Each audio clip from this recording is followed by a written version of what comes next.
BA तृतीय वर्ष का हार्दिक स्वागत। बच्चों, मैं अलका जैन, सह आचार्य हिंदी, राजकीय महाविद्यालय किशनगढ़ से। बच्चों, हम पढ़ रहे हैं हिंदी साहित्य के प्रथम प्रश्न पत्र से आधुनिक काव्य। आधुनिक काव्य में आज हम पढ़ेंगे दिनकर, रामधारी सिंह दिनकर, जिनका पूरा नाम है।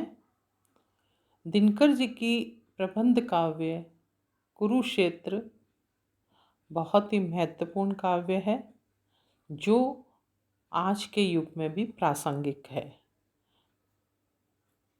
आज हम उसके छठे सर्ग, जो कि आपके पाठ्य क्रम में भी निर्धारित है, कुरुक्षेत्र का छठा सर्ग, जो बहुत ही महत्वपूर्ण है, जो बहुत ही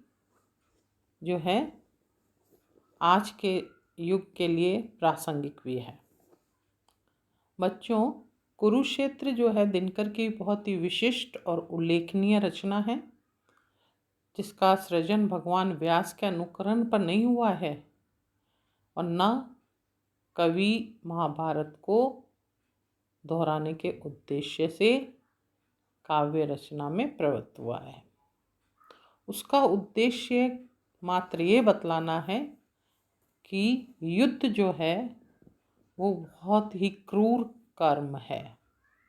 इससे मानवता विनष्ट होती है और मनुष्य अपने जीवन को श्रृंगार की ओर या कहें संहार की ओर ले जाता है, यानी नष्ट विनष्ट करने को बढ़ जाता है। संपूर्ण कुरुक्षेत्र में कवि दिनकर के विचार व्याप्त हैं। 7 सर्गों के इस प्रबंध काव्य में जो संगठन और एकता है, वह विचारों को लेकर है। कवि का प्रयास पूरे काव्य में यह रहा कि भीष्म और युधिष्ठिर के मुख से कोई ऐसी बात ना निकल जाए जो द्वापर के लिए अस्वाभाविक और अनुपयुक्त हो। इतने पर भी कवि ने यह स्वतंत्रता अवश्य ली है कि जहाँ भीष्म पितामह किसी ऐसी बात का वर्णन कर रहे हों जो हमारे युग के अनुकूल पड़ती हो, उसका वर्णन नए और विशुद्ध रूप से कर लिया जाए। इस विषय में कवि ने कल्पना से भी काम लिया है और कुछ अनुमान भी कर लिए हैं। ऐसे ही अनुमानों में कुरुक्षेत्र का छठा सर्ग शामिल है। ये पूरा का पूरा छठा सर्ग एक ऐसा क्षेपक है जो इस काव्य से टूटकर, या कहें इस प्रबंध काव्य से अलग हटकर यदि इसका अध्ययन किया जाए तो भी हम उसके मूल प्रतिपाद्य को समझ सकते हैं। कुरुक्षेत्र का जो छठा सर्ग, वो संपूर्ण काव्य की भावधारा अथवा कथा संगठनों में एक अलग महत्व रखता है। यह एक ऐसा सर्ग है जिनमें कोई कथा नहीं है। इस सर्ग में कवि ने प्रमुख रूप से यही प्रतिपादित किया है कि मनुष्य का सुधार और परिष्कार क्यों नहीं हो पा रहा है। इसके साथ ही कवि ने यह भी चित्रित किया है कि वर्तमान परिस्थिति में विकसित विज्ञान का स्वरूप क्या है और उसका महत्व और उपयोग किस सीमा तक स्वीकार किया जा सकता है।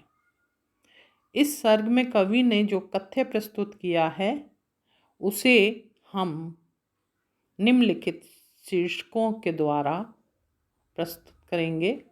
आपके स्क्रीन पर जो बिंदु नज़र आ रहे हैं, उन बिंदु के आधार पर हम इसकी व्याख्या करेंगे। पहला बिंदु है सदुपदेशों को क्रियान्वित न कर पाना। कवि ने मनुष्य के व्यक्तित्व में पहले से अब तक कोई सुधार नहीं हुआ है, इस पर चिंता व्यक्त की है।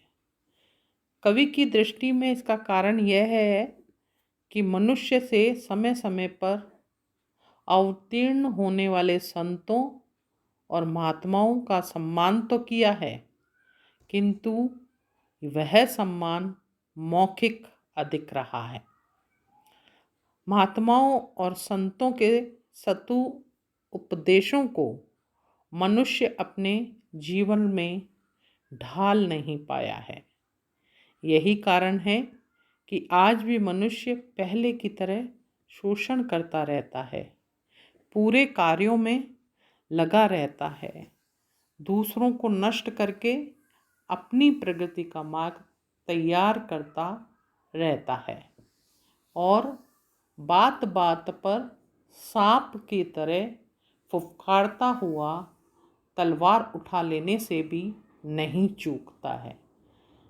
यह है सारा जो है हम प्रसंग कवि के इन पद्यांश में देख सकते हैं, इस अंश में देख सकते हैं। भीष्म हो अथवा युधिष्ठिर या कि हो भगवान, बुद्ध हो कि अशोक, गांधी हो कि यीशु महान, सिर झुका सबको, सभी को श्रेष्ठ निज से मान, मात्र वाचक ही नहीं उन्हें देता हुआ सम्मान, दग्ध कर पर को स्वयं भी भोगता दुखधा, जा रहा मानव चला अब भी पुरानी राह, अपहरण शोषण वही कुत्सित वही अभियान, खोज ना चढ़ दूसरों के भस्म पर उत्थान, शील से सुलझा न सकता आपसी व्यवहार, दौड़ता रह कर उठा उन्माद की तलवार, द्रोह से अब भी वही अनुराग, प्राण में अब भी वही पुकार, बढ़ता नाग। यानी कवि यह कह रहे हैं कि किस प्रकार जो है आज मनुष्य धैर्य नहीं करता, चिंतन नहीं करता तथा आने वाले जो भी बुरे परिणाम हैं उसकी ओर नहीं सोचता, बल्कि क्रोधित होकर वह अपना ही अहित कर बैठता है। इस बात की ओर इस पद्यांश के अंदर कवि ने संकेत किया है। आगे हम दूसरे बिंदु की बात करेंगे कि विज्ञान की प्रगति और बौद्धिक विकास की चरम सीमा।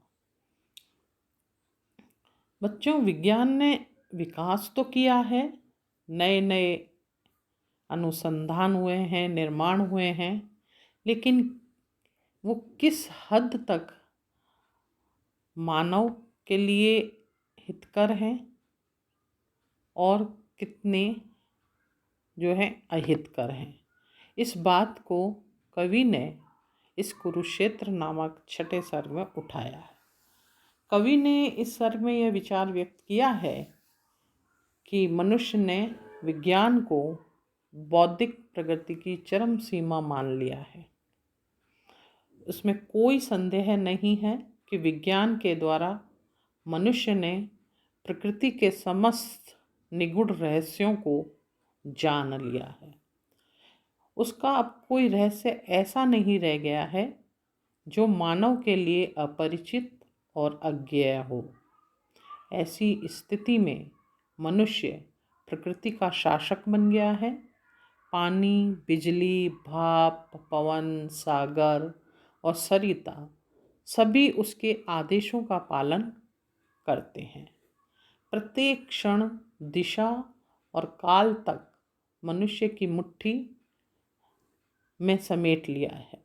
विज्ञान की प्रगति चरम सीमा पर है। यह प्रगति जीवन के एक पक्ष को अभिव्यक्त करती है। दूसरा जीवन संबंधी पक्ष जो है वो मनुष्य से जो है कहीं छूट गया है। वास्तव में दिनकर का यह वैज्ञानिक गहन चिंतन पश्चिम के विचारकों, विशेषकर हम अगर कहें तो वह विचारक है रसेल और टॉलस्टॉय, उससे प्रभावित है। रसेल के अनुसार विज्ञान आज के मनुष्य के हाथों की कठपुतली बन गया है, वह अपने आप में अच्छा या बुरा नहीं है, बल्कि उसका अच्छा या बुरा होना विज्ञान के प्रयोगता की भावना पर निर्भर करता है। मानव कल्याण की भावना से प्रेरित होकर विज्ञान मनुष्य के लिए जहाँ श्रेष्ठतम सुख सुविधा जुटा सकता है, वहाँ उसका एक विनाशकारी रूप भी है। यह विनाशकारी रूप मानवता की दृष्टि से उचित नहीं है। कुरुक्षेत्र के 6ठे सर्ग में दिनकर जी ने अपनी इसी भावना को अभिव्यक्त किया है। उन्होंने लिखा है, यह मनुज ज्ञानी श्रृंगालों कुकुरों से हीन हो किया करता है अनेक क्रूर कर्म मलिन। देह ही लड़ती नहीं है, देह ही लड़ती नहीं है, जूझते मन प्राण, साथ होते ध्वंस में इसके कला विज्ञान। इस मनुजे के हाथ से विज्ञान के भी फूल वज्र होकर छूटते, शुभ धर्म अपना भूल। विज्ञान की वैसाखी के सहारे आज के मनुष्य ने असीम आकाश को अपनी मुट्ठी में बांध लिया है। जल, विद्युत, धरती सभी पर मनुष्य का नियंत्रण है। उसके आदेश पर नदियों, पहाड़ों और समुद्रों को गति मिलती है। कवि दिनकर के शब्दों में हम कहें तो उन्होंने लिखा है कि आज की दुनिया विचित्र नवीन, आज की दुनिया विचित्र नवीन, प्रकृति पर सर्वत्र है विजयी पुरुष आसीन। प्रकृति पर सर्वत्र है विजयी पुरुष आसीन, हैं बंधे नर के करों में, हैं बंधे नर के करों में, वारी विद्युत भाप। हुक्म पर चढ़ता उतरता है पवन का ताप, है नहीं बाकी कहीं व्यवधान, है नहीं बाकी कहीं व्यवधान, लांग सकता नर सरित गिरी सिंधु एक समान। यहाँ कवि जो है इस सब के माध्यम से विज्ञान के और प्रकृति के बीच के जो संबंध हैं मानव के, उनको दर्शा रहे हैं। किंतु मनुष्य का श्रेय यह तो नहीं है, यह तो विज्ञान की प्रगति की तस्वीर का केवल एक पहलू है, जो कि देखने में निश्चय ही बहुत उजला प्रतीत होता है। कवि ने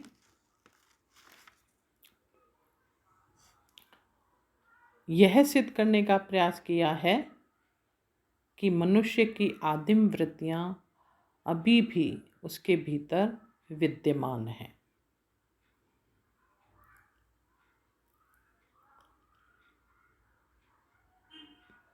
कदाचित हम इसी कारण कवि के इस विचार पर गहराई से सोचें तो विज्ञान की अंधी दौड़ में भागने वाले लोगों को श्रृंगालों और कुकुरों से भी हीन बताने में नहीं चूके हैं। तो आगे हम जो है तीसरे बिंदु पे आते हैं। यहाँ कवि ने ज्ञान की वृद्धि और उस उदात्त भावनाओं का हास पर अपना दृष्टिकोण कविता कुरुक्षेत्र के माध्यम से रखा है। रसेल ये मानते हैं कि आज का मनुष्य बौद्धिक ज्ञान के चरम उत्कर्ष पर पहुंच गया है, किंतु उसकी उदात्त भावनाएं उससे पिछड़ गई हैं। रसेल के अनुसार मनुष्य का लक्ष्य विज्ञान की अंधी दौड़ में आगे निकलना ही नहीं है, अपितु तप, प्रेम, सेवा आदि उदात्त मानवीय भावों के माध्यम से समूची संस्कृति के साथ रागात्मक संबंध स्थापित करता है। आज का यह विकास इस दृष्टि से मानवता का सर्वांगीण विकास नहीं, अपितु एकांकी विकास है। कवि दिनकर ने इस महान सत्य को बहुत ही सजीव रूप में इस प्रकार प्रस्तुत किया है। देखिए उनके इन पद्यांश में, किंतु है बढ़ता गया मस्तिष्क ही निशेष, किंतु है बढ़ता गया मस्तिष्क ही निशेष, छूट कर पीछे गया है, छूट कर पीछे गया है रे हृदय का देश। नर मनाता नित्य नूतन बुद्धि का त्योहार, नर मनाता नित्य नूतन बुद्धि का त्योहार, प्राण में करते दुखी हो देवता चित्कार, प्राण में करते दुखी हो देवता चित्कार। देखिए कवि ने यहाँ महाभारत और महाभारत का युद्ध और आज के युद्ध की आशंका को जो है चित्रित करते हुए विनाश की ओर जाती मानवता को संकेतित किया है। बुद्धि के पवनमान में उड़ता हुआ असहाय, बुद्धि के पवनमान में उड़ता हुआ असहाय, जा रहा तू किस दिशा की ओर ओ निरुपाय, जा रहा तू किस दिशा की ओर निरुपाय। लक्ष्य क्या, उद्देश्य क्या, क्या अर्थ, लक्ष्य क्या, उद्देश्य क्या, क्या अर्थ, यह नहीं यदि ज्ञात तो विज्ञान का श्रम व्यर्थ, तो विज्ञान का श्रम व्यर्थ। रसेल का कथन है कि हम व्यर्थ के कामों में अपना समय तथा शक्ति का अपव्यय करते हैं और जीवन को उदात्त बनाने वाले भावों की अवहेलना करते हैं। हमारा ज्ञान बढ़ रहा है किंतु हृदय का स्रोत अहिर्निश सूखता जा रहा है। सहृदय कवि ने षष्ठ सर्ग में मानव के श्रेय का प्रश्न उठाकर इस सत्य का अत्यंत ही मार्मिक वर्णन किया है। विज्ञान का श्रेय विज्ञान की संधि दौड़ में आगे निकलना नहीं बल्कि प्रेम, सेवा और उदात्त भावनाओं द्वारा मानव मात्र से रागात्मक संबंध स्थापित करना है। कवि आज के विकास को एकांगी मानता है क्योंकि इस प्रगति में बुद्धि हृदय को पीछे छोड़कर दौड़ी है, साथ लेकर नहीं। बुद्धि के प्रबल पद्यमान मानव तिनके के सदृश उड़ता फिर रहा है क्योंकि उसके पास मन का संबल नहीं है। रसेल को इस बात की भी आशंका है कि विध्वंस का प्रमुख सहयोगी होने के कारण किसी न किसी दिन विज्ञान के विरुद्ध कोई आंदोलन छिड़ सकता है।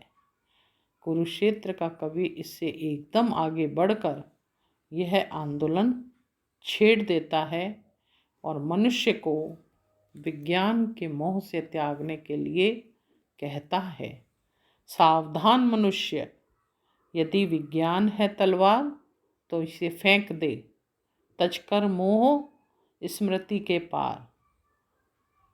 हो चुका है सिद्ध, है तू शिशु अभी अज्ञान, हो चुका है सिद्ध, है तू अभी शिशु अज्ञान, फूल कांटों की तुझे कुछ भी नहीं पहचान, फूल कांटों की तुझे कुछ भी नहीं पहचान, खेल सकता तू नहीं ले हाथ में तलवार, खेल सकता तू नहीं ले हाथ में तलवार, काट लेगा अंग तीखी है बड़ी है धार, काट लेगा अंग तीखी है बड़ी है धार। तो इस तरह कवि जो है मानव को मानवता से को बचाने के लिए आग्रह करता है क्योंकि विज्ञान ने उसकी चेतना में जो है मानवता को नष्ट करने की प्रवृत्ति डाल दी है। इस तरह की विचार जो है कवि यहाँ कर रहा है। बच्चों, अगले बिंदु से हम अगले कालांश में मिलते हैं, फिर से छठे सर्ग के इस मूल प्रतिपाद्य को समझने के लिए। धन्यवाद।